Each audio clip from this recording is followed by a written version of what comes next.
የኢትዮጵያ ሊግ 1 ምድብ ለሁለተኛ ዙር ጨዋታ በሐላባ ዓለም አቀፍ ስታዲየም መካሄድ ጀመረ።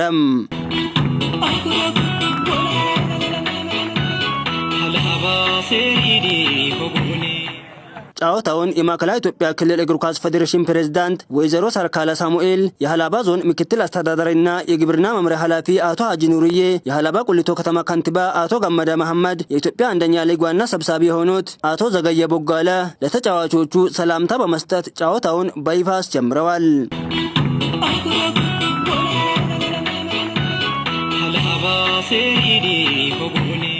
በመክፈቻ ጨዋታው ኦሜድላ ከሮቤ ጋር ገጠሙ ሲሆን ጨዋታውም አንድ አቻ ተጠናቋል። 16 ክለቦች የሚሳተፉት የምድብ ለ ጨዋታ መርሃ ግብር በህዝቡ ተሳትፎ በአጭር ጊዜ በከፍተኛ ጥራት ተገንብቶ በተጠናቀቀውና ለጨዋታ ምቹ በሆነው ሐላባ ዓለም አቀፍ ስታዲየም መካሄዱን ይቀጥላል። ይህንን ጨዋታ ለማስተናገድ የሐላባ ቁሊቶ ከተማ አስተዳደር ከሚመለከታቸው ባለድርሻ አካላት ጋር በመሆን ለሳምንታት አስፈላጊውን ቅድመ ዝግጅት ሲያደርጉ መቆየታቸው የሚታወስ ነው።